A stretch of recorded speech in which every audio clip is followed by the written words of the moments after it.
नमस्कार, मैं हूं पुण्य प्रसून वाजपेयी। सुबह सुबह का वक्त और ऐसे में 89 सीटों पर वोटिंग। दरअसल इस बार जो वोटिंग होने वाली है उसके बाद 438 सीटों पर आज शाम 5 बजे के बाद वोटिंग खत्म हो जाएगी। मतलब बहुत साफ है, लगभग अब आखिरी चरण में चुनाव आकर टिक गया है।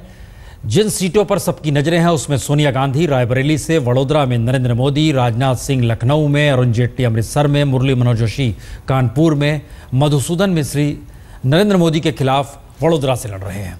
तो हर की नज़र इस पर है और सबकी नज़र इस बात को लेकर भी है कि तेलंगाना में इस बार वोटिंग कैसी होती है, क्योंकि तेलंगाना पहली बार राज्य के निर्माण के बाद वहाँ पर वोटिंग हो रही है। तो क्या तेलंगाना का गणित कहीं आंध्र प्रदेश की सियासत को प्रभावित करेगा और जो 2009 में था उसके उलट पुलट स्थितियां होंगी? बहुत सारी परिस्थितियों को टटोलने के लिए हमारे तमाम संवाददाता, रिपोर्टर हर जगह पे मौजूद हैं। 89 सीटों पर वोट हो रही है, तो इन 89 सीटों पर हमारे रिपोर्टर और कैमरा पर्सन सभी मौजूद हैं।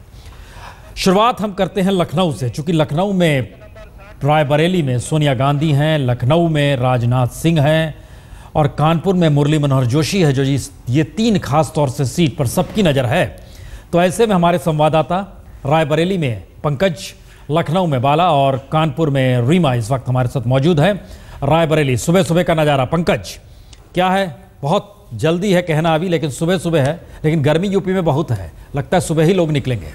पंकज, रायबरेली के जीआईसी ग्राउंड में इस वक्त हम मौजूद हैं और लोगों का आना इस वक्त शुरू ज़रूर हो गया है। हालांकि थोड़ा टाइम ज़रूर लगेगा, यहाँ पर जिसे लेज़ी मॉर्निंग कहा जाता है रायबरेली के लोगों के लिए है, लेकिन जैसे जैसे दिन चढ़ेगा ये उम्मीद की जा सकती है कि यहाँ पर लोग ज़रूर आएंगे। लेकिन प्रसून, यहाँ एक बात तो तय है, जितने लोगों से बातचीत करी हमने पिछले कुछ दिनों में, उनका कहना है कि ये वन साइडेड अफेयर ही होने वाला है। सोनिया गांधी की जीत को यहाँ पर लगभग तय ही माना जा रहा है। जो माइनॉरिटी कम्युनिटी के वर्ग भी हैं वहाँ भी मैं गया था और उनका कहना था कि इंदिरा गांधी को लेकर नॉस्टैल्जिया फैक्टर लोगों में इतना ज़्यादा है कि उससे पार पाना बहुत मुश्किल है।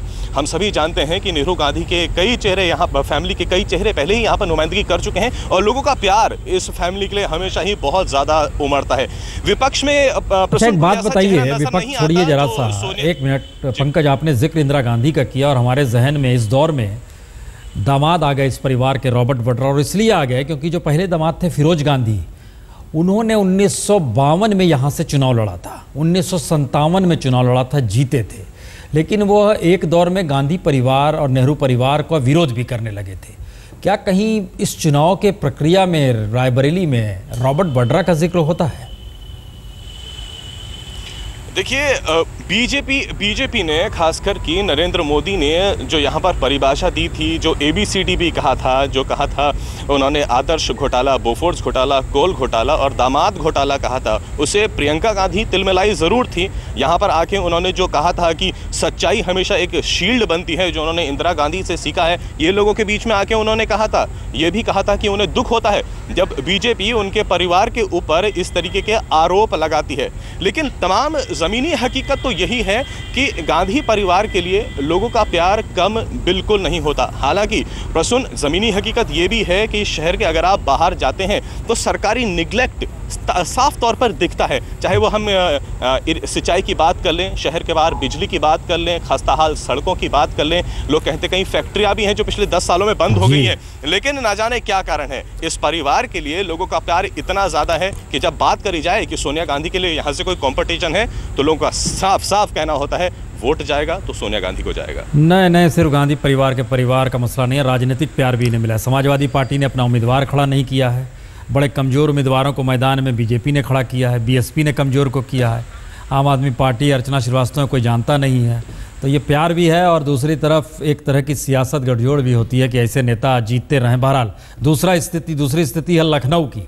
राजनाथ सिंह, बाला, राजनाथ सिंह के लिए आसान रहा है नहीं और ये माना जा रहा है कि सिर्फ बीजेपी के भीतर बाहर से इतर भी अगर समीकरण देखें तो चाहे कांग्रेस की रीटा बहुगुणा हो, अभिषेक मिश्रा समाजवादी पार्टी के बहुत नज़दीक अखिलेश के, ये सारी परिस्थितियों के बीच राजनाथ सिंह की स्ट्रेटजी क्या रही? 2 दिनों में बीते, घर घर जा रहे थे, मिल रहे थे, क्या बातचीत हो रही थी और स्ट्रेटजी क्या है उनकी?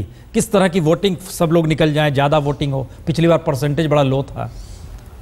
बाला, बहुत चिंतित है प्रसून राजनाथ सिंह। चिंतित होने की दो वजह है। पहली बात तो ये है कि जो लोकल बीजेपी वर्कर्स हैं, जो यहाँ के कार्यकर्ता हैं, उनमें वैसा उत्साह नहीं दिख रहा है राजनाथ सिंह को जैसी उत्साह की उम्मीद थी। वो साथ तो दे रहे हैं राजनाथ सिंह का, अगर बात करें तो वो सब कहते हैं कि साथ दे रहे हैं, लेकिन कहीं ना कहीं बीजेपी के कार्यकर्ताओं में राजनाथ सिंह को लेकर के उस तरह का जोश नहीं दिख रहा। और यही वजह है प्रसून की एक खास बात दिखती है लखनऊ में कि बहुत बड़ी संख्या में बीजेपी के वर्कर, बीजेपी के नेता दूसरे स्टेट से, महाराष्ट्र से, मध्य प्रदेश से, हरियाणा से, बंगाल से, बिहार से यहाँ पर आए हैं। अगर आप यहाँ होटल्स में जाकर देखें तो होटल्स भरे हुए हैं। बहुत से लोग बाहर से समर्थन करने आए हैं। अपना दूसरी जो जगहों की जो टीम आई है वो घर घर जा रही है लोगों को, क्योंकि राजनाथ सिंह को लगता है कि कहीं ऐसा न हो कि जो यहाँ की वजह रही है, चाहे वो कलराज मिश्र हो, चाहे लालजी टंडन हो, उनके जो लोग हैं वो कहीं उनके साथ भीतरघात न करें, उनके साथ कहीं धोखा न हो। बाला, आप जहां पर खड़े हैं वहां पर भी जरा हमें दिखला दीजिए, क्योंकि सुबह सुबह वोटिंग की स्थिति क्या है, लोग आ रहे हैं या बहुत कम है, वहां पर भी दिखाइए जहां पर आप खुद खड़े हैं। मैं आपको दिखाना चाहूँगा इस पोलिंग बूथ के बारे में। ये पोलिंग बूथ जिस वक्त हम लोग खड़े हैं मॉन्टेसरी स्कूल में पुराना किला के पास, ये आप कह सकते हैं प्रसून की लखनऊ की सबसे वीवीआईपी पोलिंग बूथ है, क्योंकि थोड़ी देर में यहाँ पर मायावती चुनाव अपना वोट डालने आएंगी, थोड़ी देर में यहाँ पर गवर्नर अपना वोट डालने के लिए आएंगे, यहीं पर रीता बहुगुणा जोशी भी अपना वोट डालने के लिए आएंगी। लोगों के आने का सिलसिला धीरे धीरे शुरू हो रहा है। जैसा मैंने कहा कि ये ऐसे इलाके में है जहाँ पर कि वीआईपी लोग रहते हैं। बगल ही में कांशीराम का स्मारक है और यहीं पर वोट देने के लिए रीता बहुगुणा जोशी भी आएंगी, जिन्होंने चिंता में डाल दिया है राजनाथ सिंह को, जिनकी वजह से राजनाथ सिंह के लिए कहा जा रहा है कि वो कांटे की मुश्किल में फंसे हुए हैं। लोगों के जहन में जरूर होगा, चूंकि लखनऊ का मिजाज और लखनऊ की सीट की जो पहचान रही है उसमें जाहिर है हर के जहन में अटल बिहारी वाजपेयी लगातार यहां से 4 बार चुनाव कर जीते हैं। लेकिन लखनऊ को लेकर एक बात यह भी रही है कि लखनऊ का एक अपना मिजाज इसलिए बड़ा महत्वपूर्ण है क्योंकि माना यही जाता है कि जो लखनऊ का उम्मीदवार होता है उसकी पहुंच पकड़ दिल्ली में बड़ी ज़बरदस्त होती है। और हाल ही में हमारे एक इंटरव्यू में उन्होंने कह दिया कि मैं जब तक पार्टी का अध्यक्ष हूँ मैं सरकार में शरीक नहीं होऊंगा, और वो भी मान बैठे कि मोदी आ रहे हैं और सरकार में शरीक नहीं होंगे। सवाल यह है कि लोग जब वोट डालने आज पहुँचेंगे तो उनके जहन में क्या होगा। राजनाथ बीजेपी के अध्यक्ष हैं, रीटा बहुगुणा जो विरोध में है और पिछली बार भी चुनाव लड़ रही थी, या उनके जहन में होगा अभिषेक मिश्रा एकदम युवा हैं। क्या होगा वोटर, क्योंकि लखनऊ बदला नहीं है, सिर्फ यही है कि एक वोट लगा करता था मुस्कुराइए आप लखनऊ में, वो हटा लिया गया है अब। देखिए प्रसून, इस बात में कोई शक नहीं है कि राजनाथ सिंह अपने राजनीतिक जीवन की सबसे बड़ी लड़ाई यहाँ पर लड़ रहे हैं लखनऊ में, और ये लड़ाई मुश्किल है, आसान नहीं है। उसकी कई वजह हैं। पहली बात तो वो ये है कि उन्होंने लालजी टंडन को यहाँ से हटा करके जो अटल बिहारी वाजपेयी की विरासत है उसको संभालने की बात कर रहे हैं। वो पार्टी के अध्यक्ष भी हैं और ऐसे टाइम पर चुनाव लड़ रहे हैं जिसके बारे में बीजेपी दावा कर रही है कि देश में मोदी की लहर है। ये भी कहा जा रहा है दबी जुबान से कि मैच फिक्सिंग की है। ये कहा जा रहा है कि समाजवादी पार्टी के साथ जो उनके संबंध है, मुलायम सिंह यादव के साथ व्यक्तिगत संबंध, उसका इस्तेमाल करके उन्होंने ये इंश्योर किया है कि उनके खिलाफ कमजोर कैंडिडेट किया जाए। आपको पता होगा कि यहाँ पर अशोक वाजपेयी करीब 1.5 साल पहले उनको घोषित किया था समाजवादी पार्टी ने, लेकिन थोड़े समय पहले उनको बदल दिया गया, अभिषेक मिश्रा को यहाँ पे कैंडिडेट दिया गया। तो एक बात साफ कही जा सकती है कि इतने बड़े कद होने के बावजूद राजनाथ सिंह अपने चुनाव में मोदी फैक्टर जो है, मोदी की लहर है, उसका उनको भी भरोसा है। अगर आप उसकी बात कर उसको हटा दें। अच्छा, आप बता रहे हैं कि मोदी फैक्टर का प्रभाव लखनऊ सीट पे है, लेकिन दूसरी तरफ लखनऊ से सटी हुई सीट कानपुर है, रीमा, वहां पर क्या प्रभाव है? क्योंकि मुरली मनोहर जोशी ने एक अपनी नायाब पहचान बीजेपी के भीतर भी बनाई और बनारस से यहां पहुंचे तो मेरे ख्याल से नरेंद्र मोदी का नाम लेकर पहुंचे, लेकिन वो पॉजिटिव नेगेटिव दोनों मिला हुआ था। तो कानपुर के मिजाज में श्री प्रकाश जायसवाल कहते हैं उनके पास कोई शख्स जाए बोले मुझे चांद पर जमीन चाहिए तो तुरंत लिख देते हैं ठीक है आपको चांद पर जमीन मिल जाएगी। और मुरली मनोहर जोशी ऐसे शख्स जिनके पास जाइए तो वो कहेंगे जी नहीं अभी वक्त नहीं है, मैं तो बाद में मिलूंगा। इन परिस्थितियों के बीच कहां पर यह चुनाव अटका और वोटरों का मिजाज सुबह सुबह क्या है? देखिए, पोलिंग तो शुरू हो गई है और अगर हम मुरली मनोहर जोशी की बात करें तो मोदी का नाम लेकर कानपुर में जोशी जरूर आए, लेकिन जब से मैनिफेस्टो को लेकर खबरें बाहर निकली मतभेद की, उसके बाद से हमने पूरा कैंपेन देखा कानपुर का। मुरली मनोहर जोशी के साथ हमने खुद उनके कैंपेन में जाकर दिन बिताया और देखा कि जगह जगह मोदी का नाम इस्तेमाल ही नहीं किया जा रहा था। अगर नारे लग रहे थे तो ये थे भारत माँ के 3 धरोहर, अटल, अडवाणी, मुरली मनोहर। लगातार इन नारों के बीच मुरली मनोहर जोशी जाते थे और जनता उनके साथ थी, क्योंकि मोदी के नाम को यहाँ पे इस्तेमाल नहीं किया जा रहा था। लेकिन 18 अप्रैल को जब मोदी ने रैली की, और रैली इस तरह से की कि मंच पर वो बड़ी कुर्सी, वो एक आसन जो नरेंद्र मोदी के लिए रखा गया था, उस आसन पर पैर छूकर मुरली मनोहर जोशी को नरेंद्र मोदी ने बिठाया। उसके बाद से स्थिति थोड़ी पलटी और कैंपेन में मोदी और जोशी दोनों का नाम इस्तेमाल होने लगा। तो कुल मिलाकर 3 बार से सांसद यहाँ से श्री प्रकाश जायसवाल चुनौती मुरली मनोहर जोशी इसी आधार पर दे रहे हैं कि कानपुर का विकास नहीं हुआ है, और खासकर कोयला स्कैम की बात लगातार मुरली मनोहर जोशी अपने कैंपेन में करते रहे, भ्रष्टाचार को मुद्दा बनाते रहे, और यही इस बार चुनौती जो एक दूसरे की आमने सामने है उसमें मुद्दा बनाने की कोशिश की गई। और जरा दिखा भी दीजिए पोलिंग बूथ का क्या हाल है। बिल्कुल, हम आपको दिखाएंगे। पोलिंग शुरू हो चुकी है और ये वो जगह है जहां पर अब से कुछ ही देर बाद लगभग 8:30 बजे श्री प्रकाश जायसवाल वोट डालने के लिए आएंगे, क्योंकि मुरली मनोहर जोशी का वोट यहां पर नहीं है, उनका वोट बनारस में है। वो यहां रहेंगे जरूर, जगह जगह जाकर बूथ का मुआयना भी करेंगे, अपने समर्थकों से मिलेंगे भी, लेकिन यहां पर जहां हम खड़े हैं यहां अब से कुछ ही देर बाद श्री प्रकाश जायसवाल का वोट आने वाला है। चलिए हम आप तीनों के पास लौटेंगे और दर्शकों को बता दें कि दरअसल नरेंद्र मोदी वडोदरा से जो लड़ रहे हैं और बनारस से दोनों, लेकिन वडोदरा में आज ही वोटिंग होनी है। अमृतसर में सुबह सुबह अरुण जेटली वोट देने पहुंच गए हैं और हम आपको वहां की तस्वीरें भी दिखलाते हैं। दरअसल पहला मौका है जब अरुण जेटली चुनाव लड़ रहे हैं और अमृतसर के मैदान में इस वक्त हैं, और उनके खिलाफ कैप्टन है जो कि राज्य के मुख्यमंत्री भी रह चुके हैं और कद्दावर नेता के तौर पर उनकी पहचान है।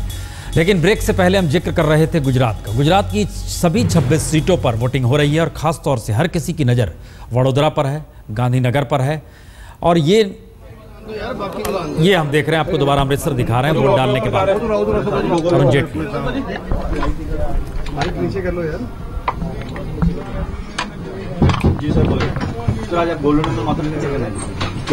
मैं तो अक्सर यहाँ आता हूँ और आज तो एक विशेष दिन है, खास दिन है, और इसलिए यहाँ माथा टेकना और आशीर्वाद लेना ये हमारी परंपरा के अनुकूल है, और अपने विश्वास और परंपरा के अनुकूल मैं यहाँ पर माथा टेक कर आशीर्वाद लेने आया हूँ।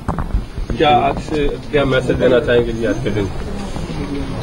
लोग आए और बड़ी मात्रा में अपना वोट डालें, लोग घरों से निकले और बड़ी मात्रा में वोट डालें। Thank you so much. स्वर्ण मंदिर जी, वहीं पर माथा टेकने के बाद और आशीर्वाद लेने के बाद चुनाव मैदान बहुत महत्वपूर्ण है। खासतौर से अगर चुनाव जीतते हैं तो शायद दिल्ली में कद बढ़ जाएगा। इस हालात में अरुण जेटली उतरे हैं, लेकिन दूसरी तरफ कैप्टन जीतते हैं तो ये सोनिया गांधी के लिए बहुत बड़ी जीत होगी। गुजरात चलते हैं। गुजरात में 26 सीट,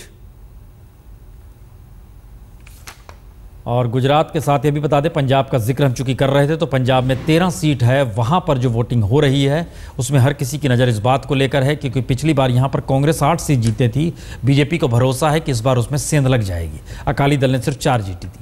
जो स्थिति नज़र आ रही है उसमें अहमदाबाद, वडोदरा, अब गांधीनगर, 3 जगहों पर की तस्वीर देख रहे हैं। मधुसूदन मिस्त्री वडोदरा में एक पोस्टर चस्पा करने के लिए भी संघर्ष कर रहे थे और उन्होंने आरोप लगाया था कि बीजेपी या नरेंद्र मोदी के लोग उन्हें पोस्टर तक चस्पा करने नहीं दे रहे हैं। इन स्थितियों के बीच गुजरात चुनाव की रफ्तार इस मामले में बड़ी महत्वपूर्ण हो चली है क्योंकि गुजरात में ज़्यादा से ज़्यादा सीटें जीतेंगे इसका भरोसा बीजेपी के। और ये देखिए जिस तरीके की गुजरात में सुबह सुबह कतारें लंबी नज़र आ रही हैं, इसका मतलब बहुत साफ है, या तो गुजरात में आज गर्मी चूँकि टेम्परेचर 40+ जा रहा है, एक वो वजह है, और दूसरी वजह है कि दरअसल प्रधानमंत्री पद के उम्मीदवार के तौर पर नरेंद्र मोदी गुजरात से निकलेंगे तो पहला मौका गुजरात के लिए होगा जब प्रधानमंत्री पद के उम्मीदवार के तौर पर कोई लड़ रहा है। हालांकि मोरारजी देसाई इससे पहले देश के प्रधानमंत्री बन चुके हैं, लेकिन उस वक्त किसी के जहन में नहीं था कि मोरारजी देसाई प्रधानमंत्री बनेंगे, और जब चुनाव लड़ रहे थे तो कहा गया था कि वो सूरत से चुनाव लड़ रहे थे उस वक्त। लेकिन वडोदरा जो उनके ठीक बगल में ही है, सूरत के बगल में आता है, वहाँ से लड़ रहे हैं चुनाव, और पहली बार लोकसभा का चुनाव लड़ रहे हैं। इससे पहले विधानसभा का चुनाव लड़ा उन्होंने, और विधानसभा की 7 सीटें दरअसल वडोदरा लोकसभा के दायरे में आती। और ये बड़ा महत्वपूर्ण है कि जिस तरीके से वडोदरा की सीट पर आज़ादी के बाद से गायकवाड़ परिवार का वर्चस्व रहा। और सीधे अहमदाबाद पहले आपको लिए चलते हैं, गोपी मनियार हमारे साथ जुड़ चुके हैं। गोपी, क्या गर्मी भी बहुत है और वोटिंग के क्या पैटर्न नज़र आ रहा है? लंबी लंबी कतारें नज़र आ रही हैं। बिल्कुल प्रसून जी, मैं आपको बता दूं कि अहमदाबाद में इस वक्त जहां पर हम मौजूद है वो रानीप इलाका है और यहीं पे मुख्यमंत्री नरेंद्र मोदी जो है वो अपना वोट करने के लिए आएंगे। लेकिन दिलचस्प बात यह है कि वो यहां पर लाल कृष्ण आडवाणी की कॉन्स्टिट्यूंसी आती है और लाल कृष्ण आडवाणी के लिए यहां पर वोट करेंगे। और पिछले दिनों जिस तरीके के नरेंद्र मोदी और लाल कृष्ण आडवाणी के रिश्ते थे वो हर किसी को पता है। साथ ही आपको दिखा दे वोटिंग पैटर्न जो है यहाँ पर वो काफ़ी दिलचस्प है। आज सुबह से ही यहाँ पर लंबी कतारें लगना शुरू हो गई है। हालांकि जो पुलिस का जमावड़ा है वो काफ़ी ज़्यादा है। यहाँ पर पैरामिलिट्री फोर्स यहाँ पर उतारी गई है क्योंकि मोदी यहाँ पर वोटिंग करने के लिए आएंगे। उसके बाद जब मोदी वोटिंग कर लेंगे उसके बाद यहाँ पर एक जगह को आइडेंटिफाई किया गया है जहाँ से मोदी हमें मीडिया के साथ बातचीत करेंगे। सबसे दिलचस्प है प्रसून जी की जो लोगों से हमारी बात हुई, लोगों का कहना है एक बहुत बढ़िया एक बंदे ने हमें कहा कि जिस तरीके से मंदिर में दर्शन करना ज़रूरी रहता है उसी तरीके से वोट करना भी ज़रूरी रहता है। बस उसी तरह यहाँ से सुबह से ही यहाँ पे लंबी कतारें लगनी शुरू हो गई। साथ ही महिलाएं भी है वो काफ़ी बड़ी तादाद में यहाँ पर वोटिंग सेंटर पर आई है वोट डालने के लिए।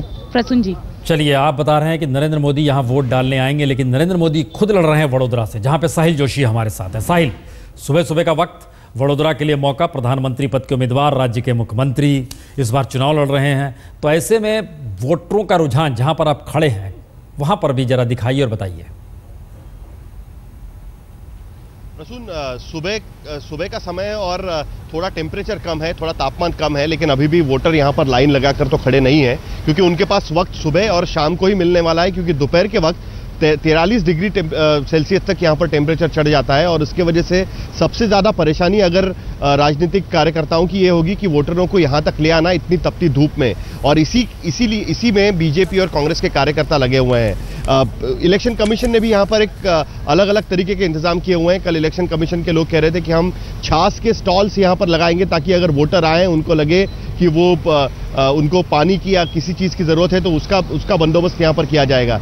तो कुल मिलाकर सारा ध्यान इस पर है कि वोटर बाहर निकले और आके वोट करें तपती गर्मी के वजह से। लेकिन दूसरी तरफ काफ़ी इंटरेस्टिंग लड़ाई, पहली बार ऐसा हो रहा है वडोदरा में कि जितने उम्मीदवार हैं वो यहाँ पर वोट नहीं डाल रहे हैं, जो प्रमुख उम्मीदवार हैं वो वोट डाल रहे हैं गांधीनगर और अहमदाबाद में, लेकिन चुनाव यहाँ से लड़ रहे हैं। मधुसूदन मिस्त्री भी गांधीनगर गए हुए हैं वोट डालने के लिए, नरेंद्र मोदी अभी अहमदाबाद में वहाँ पर वोट डालेंगे। उसके बाद मधुसूदन मिस्त्री वापस आएंगे लेकिन नरेंद्र मोदी चुनाव प्रचार में लग जाएंगे। तो कुल मिलाकर वडोदरा की लड़ाई बाहर से भी इंटरेस्टिंग है, अंदर लोगों में काफ़ी उत्साह है इस बात को लेकर कि पहली बार इतनी इंटरेस्टिंग लड़ाई यहाँ पर उनको देखने मिल रही है। और जहाँ पर मैं खड़ा हूँ यहाँ पर गायकवाड़ परिवार जिन्होंने नरेंद्र मोदी को समर्थन दिया है वो यहाँ पर आकर वोट डालने वाले हैं, तो उनके लिए उनका हम इंतजार कर रहे हैं। बाकी जैसे जैसे दिन चढ़ता जाएगा वैसे वैसे लोगों का मानना है कि लोग वोट के लिए कम निकलेंगे। ये शुरुआत के 2 घंटे हैं वो काफ़ी अहम रहेंगे क्योंकि इसी वक्त में आकर लोग यहाँ पर वोट डाल सकते हैं। तो साहिल, क्या नरेंद्र मोदी का आना होगा ही नहीं? नहीं, ये बात तो समझ में नहीं आ पा रही है कि किस तरीके से यहाँ पर बाकी इंतजाम किए जाएंगे कि जिसके वजह से गर्मी होने के बावजूद भी लोग बाहर निकले और यहाँ पर वोट डालें। लेकिन कुल मिलाकर जिस तरीके की राजनीतिक लड़ाई यहाँ पर लड़ी जा रही है, बीजेपी इस बात की तैयारी में लगी हुई है कि मध्य गुजरात में इस बार ज़्यादा से ज़्यादा सीटें, सभी की सभी सीटें जीतने की उनकी कोशिश रहेगी ताकि 26 सीटों पर अगर दावा करना है, जो अब तक बीजेपी कभी नहीं जीत पाई, गुजरात में 20 से ज़्यादा भी यहाँ पर टैली उनके नहीं पहुँच पाई, किसी ना किसी तरीके से मध्य गुजरात की सारी सीटें जीते और 20 के आंकड़े के करीब बीजेपी यहाँ पर पहुँचे, इसकी पूरी कोशिश पार्टी की तरफ से की जा रही है। एक आखिरी कमेंट बताइए आप गोपी की, वहाँ वोट डालने के बाद उनका क्या कार्यक्रम है नरेंद्र मोदी जी का?